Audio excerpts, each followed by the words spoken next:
Today, I'm in New York City at ICFF, the International Contemporary Furniture Fair. I'm your host, Wesley Edmonds, and I'll be sitting down with some of the show's most distinguished speakers and guests. Let's escape the noise for a bit. Join me in the room. Okay, Tana, I'm so excited to sit down with you. Thank you for kind of letting me just toss you in here. I know we have not officially met before, but this is so great. I feel like we're kindred spirits already. Absolutely. To working moms who have, even ICFF feels quiet compared to our home environments. But tell me a little bit about you. So let's just start with kind of your background. I know you've been with Rockwell Group for a while, but tell me what got you there, and then just kind of what you do for the firm. Okay. So I started off my career working at KPF. I was there for 5.5 years. We were working on super tall towers, totally different than what I do now. Our material library was like glass and metal. Oh, That's wow. kind of it. Yeah, very big difference. Very big difference. So I came to Rockwell Group 2016 and fell in love with the amount of color, the variety of projects, the speed of projects, the different clients. It's really, really enticing and fun to work on those projects. So it's been a happy place for sure. That's amazing. And one of the things that when we were kind of chatting a couple weeks back, just kind of in preparation for today's episode, you said something to me that I really like and want to kind of unpack. You said that hospitality is such a wide-reaching term. And I agree with that. We kind of touch hospitality a bit in what we do, but it can mean so many different things to so many different people. Kind of talk to me a little bit about that. Like, what does hospitality mean to Rockwell Group, to you in particular? Go a little bit into that if you don't mind. I think in general, like our jumping off point for projects is really designing the experience. So I think that experiential design carries over through so many different typologies. That's been one amazing thing is like the variety that we work on, it's always engaging. You're always learning something new. You're always pushing yourself to see how you can change potentially an existing product, existing idea, existing preconceived notion of what a project should be. One of my favorite projects we've worked on is Atria. It was a health clinic project, and that doesn't really necessarily speak to the type of design we landed at, but by designing the experience and taking it through that lens, it became really a Rockwell Group project and approach. So I think that's really impactful, like how you touch people's emotions, how you create a narrative through space. That's really our approach, and it's really fun. It's really fun. Yeah, I think I love that you touched on the experiential part, and you don't necessarily hear like warm environment when you think of healthcare spaces. Like that doesn't always go hand in hand, or at least historically has not. I think thankfully things are starting to change. But can you go into that a little bit too about how y'all are kind of treating these spaces just in a very specific way in terms of experiential and the type of environment people walk into? What kind of makes you feel excited about that? I think it actually, luckily, healthcare is changing. I think both in like say the mid to lower range and also to the higher end range, which is what we're working on right now. But I think as us starting the brand, which we do a lot of work with starting new brands and creating identities, it was brand new. It deals again with healthcare. So how do you create a space that seems very consistent, very reliable, very trustworthy, and also that evokes a feeling of security and safety. Oh, I love that. So a lot of our materials, we went with like skin tones and the idea of creating something that felt very human, focusing on handicraft, and having several artisans actually produce products for the space as well. And we really designed the space to feel residential, which I think was a great approach because it does put people at ease. It's an enjoyable space to be. I find every time I go on a site visit or go there, I spend way more time than I expect. Yeah. Just because it's enjoyable. It's really enjoyable. You told me a story about a residential designer coming in, didn't you? Yeah. Okay, tell me more about that. I know I'm not going to get the story right. So I was punching our second build out of the space. And when I was there, I overheard this person talking about having their decorator come and actually pointing out different details that they wanted to incorporate into their home. I was like, this has come full circle. We designed this to feel residential, and now someone's actually coming to design their home to feel like the doctor's office. It's pretty incredible. So it's again, just such a great place to be. And I very can't welcoming. imagine a bigger compliment than that. Same. Like the space felt so inviting that they were like, I'd like my living room to look like this medical clinic. Like said no one ever. And now, like, what a huge compliment. I mean, what is it about a space, not just Atria specifically, but what is it that you think embodies a Rockwell Group project? Like, is there something specific where you walk in and you're like, I want someone to recognize this is our work? Like, what makes that happen? I think that's fun because there's so many different colorways, so many different design approaches that we all take. We're a large firm, we're about 300 people.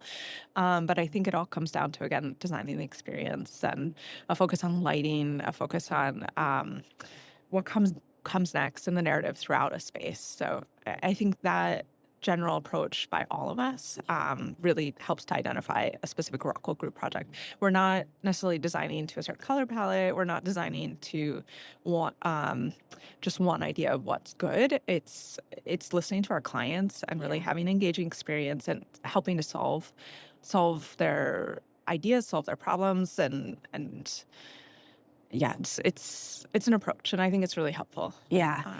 Did they know when they're hiring Rockwell Group that that's what they're getting? Are you finding that sometimes you have to really walk them through this process? Like, in my head, I would picture a medical space, a clinic, kind of like coming at it with the I guess industry norms. Like, we think it needs to have a lot of cool blues and nature prints and the things that you kind of see in almost any clinical environment. Are you finding that you have to kind of walk those project leads through, like, it doesn't have to be exactly like this? Or is that why they're coming to you in the first place? I hope that's why they're coming to us in the first place. I think bringing a humility to it and not having a preconceived idea of what success means for a project is really helpful. So again, talking to the client, understanding what they're looking for, and then helping to translate that into physical space. Yeah, I think that's one of the best things that can happen is a partnership with a client who is open-handed and they understand, like, look, we know we need help. Mm-hmm. We want this space to be successful, but we don't know how to do that. And that you guys get to put your stamp. I think actually the hardest clients are the ones that do not engage and just say, okay, just make it good.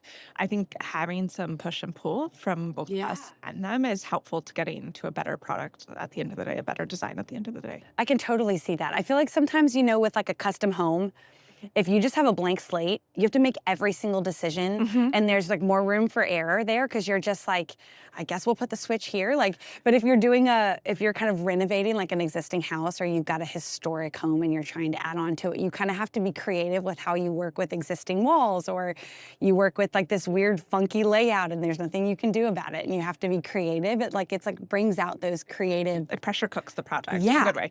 I think, also we do want our clients to be successful. We want them to come back for us for several projects, for complete rollouts, and continue that relationship. A lot of our best clients have been longstanding Rockwell clients that come back to us again and again, and it's different solves. And we learn from what we create with them. So I think it's exciting. Do you miss the tall buildings at all? No, I would like to be in more of them. Yeah, that's amazing. But no, I enjoy the speed and like the cadence of how we work, and that you get to see so many projects come to fruition within a decent amount of time. So I think that's really exciting. Yeah, I worked with this is now about 15 years ago, but I worked with a designer at a firm that I was at. A very commercial firm. We did, big corporate projects in Atlanta. But she was coming from a firm where she had done malls, and she said it was the longest tenured. Like, she'd be on a project for like 6 years. I mean, not many designers are working on malls anymore. I don't think. I don't think that's a huge. Not in that way. Not in that way. Maybe reuse. Yeah, but she, like, that always just sounded horrible to me. That you'd be like just working on a detail for 6 months and you wouldn't see it come to fruition for another 5 years. Like that would, I'm with you on the speed and being able to see something work like quickly. And learn quickly. Like I think the path of the education is so great because you get to test and prove and see what works and what doesn't work in such a short amount of time. Yeah. So it just makes us better and better designers as we go as well. I love that. Okay, so what is a widely accepted belief that you think is happening right now in like the industry you're working in 2026 that you think's kind of overdue for disruption? Like what's something you think is like primed for kick it out and bring something new in? Well, we just had our panel. I think that was really helpful. I think the idea that a space is just visual. It should touch all of the senses and we should be focused on a really holistic design. Yes. So I think hopefully the idea of like an Instagram moment is completely dead because that's the worst is when someone asks you for just that Instagram moment. But Yes. it's shorthand for something that's evocative. But I hope we can think of evocative as more than just a visual exploration. Yeah, I love that idea of all 5 senses. I think that that's missed a lot, and that does need disruption. I think there isn't a lot of that. Let me rephrase that. There's more of that coming, and that's a good thing. We need more of that. And ephemeral, like you have to be there to experience. Yeah. Yeah. Absolutely. I think I may have mentioned this to you, but I was at an IIDA event a little over a year ago, and there was a full hour-long talk on designing for awe and how that can be far under, like, we don't necessarily think of that as a part of the design feature. Like, where is that awe moment and going beyond the Instagram moment? Like, it's not just like, oh, wow, cool light, and then you move on. Like, how does Rockwell Group talk at all about that experiential design, but how do you keep it experiential for those people that show up like all day, every day? Is that I would think that would be so difficult. It is. There's a couple different kind of directions we could go on that. I mean, quite a few of our spaces we actually design for use day long. And so how do you make it just as a comfortable and inviting in the morning versus evening? And then also the idea of temporary installations like the Lawn and TED Theater. We have several examples that we've worked on that focus on that awe experience that comes and goes. But yeah. I think that I really spent some time after that talk thinking about like one example that this woman gave, Dr. Upali Nanda. I still remember her name because she was just so, like, really, it was just such a different approach to design that I hadn't heard. And she talked about, those like going back to Instagram moments, how like the first time you visit the Grand Canyon, you've got this like Instagram moment, you've got it like lives on your camera roll, like you can still feel the awe of the moment. It's so grand, it's so beautiful. And then if you go every year for the rest of your life, will you still experience awe? Yes. But will it diminish over time? Probably. Like you have this slight change in how you experience things once you've seen them before. And this idea of creating like ever evolving spaces that create that awe every time you see them. And it sounds to me like that's something Rockwell Group is really focused on, is that like experience is a living, breathing thing. Experience isn't a standalone feeling. What are other, like, have you had clients maybe push back on that at all? I mean, I wouldn't expect them to, but like, do you feel like just this kind of ever-evolving type of space that is different in the morning than it is in the evening? Is that something they even know to ask for? Yeah, I think we have quite a few clients that know their brand very well and really definitely come with that approach.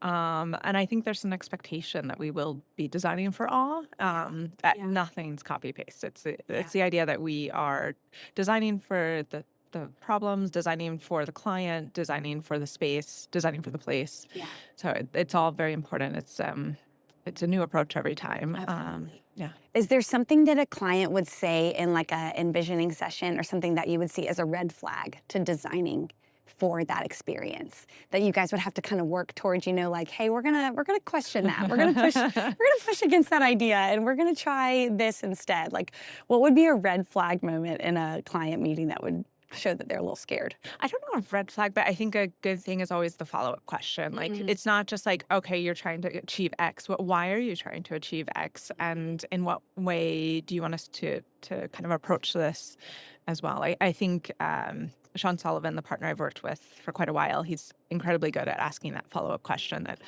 needles into the solution of, or into the problem to understand more of what the client's trying to actually get at as a goal. Yeah.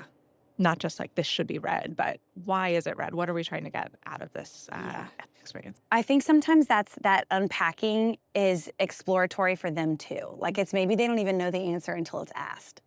Like they didn't even know, well, we just want it red. Like, okay, well, why? Like, let's really think about that. Like, why is it the boldness of the moment? Is it the fact that it's, different than the rest of the space? Should it all feel red? Like, I love that so much. What are some other questions that you guys find are really good, like follow-up questions in those opening meetings to really dive into the why behind a space? Understanding again what the client's end goal is, asking the questions of, what will guide me through what the patient experience is for the healthcare project, for instance. Right. Do we want this to feel separate or as part of a whole? And how do we take someone through that journey, that patient journey that we're anticipating would lead to the best effect and the best experience? Yeah. And is it the same, like even outside of, I would assume so, but outside of the healthcare space? Oh, like, absolutely. Yeah, I It's would so think important. I mean, cruise ships are a good example because they are basically enclosed donut circulation of space. Like you can't expand on that. It's what it is. But you have to create something new and exciting, and again revolving because they're there morning to night. That's right. How do you entice people? How do you guide them through the space? How do you make it both relaxing and exciting at the same time? So Yeah, those subconscious moments where someone knows like this is a chill space versus this is a lively space. This is a kid zone versus this is not a kid zone, without a sign that says you have arrived in a new you're here. emotional environment. And it was just off the same corridor as that other emotional environment. So yeah, I would think that would be, and you're on a very strict timeline with cruise ships. Am I right? Definitely. They have to reserve the ship slot early on. It has to be built within the schedule and roll out, et cetera. It's such a big production. There are so many designers involved. There's so many outfitters involved. It's huge. Yeah, the budgets are huge. Everything's huge. Everything's huge. And like you said, you've got the dock for this long, and then it's setting sail on this date, and we need to have beds, and we need to have all of the things. The coolest thing though, like sometimes, not to get too far off onto the side. No, I love it. But the most fun thing is they actually have outfitters that are cruising along with the ship, working on the ship. So they need to load up all of their materials, and they're like working day and night while the ship is like moving to its next destination. That is crazy. Yeah, something you never think about. No, definitely not. Yeah, you never I feel like specifically any type of vacation environment, like whether it's a freestanding hotel or even just like a luxury space that you're in for a short amount of time, but it's kind of that like vacation mode. You're not thinking about how did anything get here? These linens are luxurious. I wonder how they got them on the ship. You're not thinking any of that. You're just like, logistics is so paramount. Yes, and part of y'all's job is to make it feel like it just showed up. Effortlessly. Yeah, effortlessly. Thankfully, we share that job with a lot of other people because it is a lot. But even on land, it's just bringing everything together in the right time frame, in the right space to feel good next to each other. Sometimes it's a little bit of a hope and a wish, but I'm sure if you make good decisions, if you do your due diligence, do the work along the way, it'll all turn out great. It's about the big moments. It's about the experience. What would be like one of the biggest wins for you in a space is if like the client said what? What would be like one of the biggest wins you could ask for? I actually recently had a compliment that wasn't even meant as a compliment, but they said that we were part of the brand identity. They were telling a contractor, like, whatever they ask for, take it seriously because they are part of the brand. Oh, I love that. Yeah. So it's so fun to help clients realize new brands, new ideas, and become part of the success. Yeah. It's really cool. Really, really fun. I love that so much for a couple reasons. I think that as the world gets more experiential and as places and spaces are hopefully paying more attention to that, like hybrid work policy. Okay, it's here to stay. We know that. You're going to come into the office, but why are you going in? Are you going in because it's a place that you really enjoy being? Or are you going in because someone in leadership told you have to go? Mm-hmm. And the more you can create spaces that have this experiential vibe, that check boxes you didn't even know you were looking for, that evoke emotion, that inspire creativity, you get that want. I really want to go into the office today. I don't have to, but I really want to go in today. I can see how like the design industry is doing the Lord's work here. Like it is just such a powerful role to be creating space with feelings and emotions. And you can tell right when you walk in a space if it doesn't have that.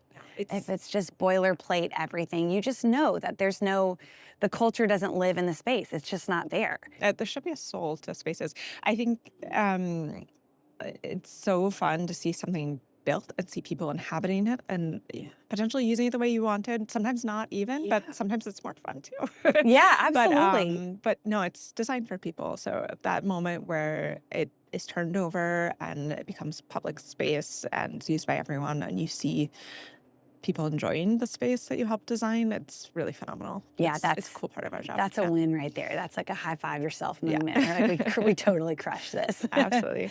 Well, I have one more question Sure, for you today, please. Tana. I want to know what brings you joy. I think, again, seeing spaces designed for people and seeing people use those spaces and finding fulfillment in that, it's really exciting. And it's always a challenge. Every new project is a challenge, but it's a good opportunity to push yourself, to push the project, and sometimes even push clients forward, and create beautiful spaces that people really enjoy. I love that. Thank you. That's a great perspective. And thank you for joining me today. You did a great job on stage earlier. Smaller stage here, but also just a great job. And I really appreciate you very much. Thanks for the work y'all do. Thank you. You've been in the room at ICFF. Thanks for joining.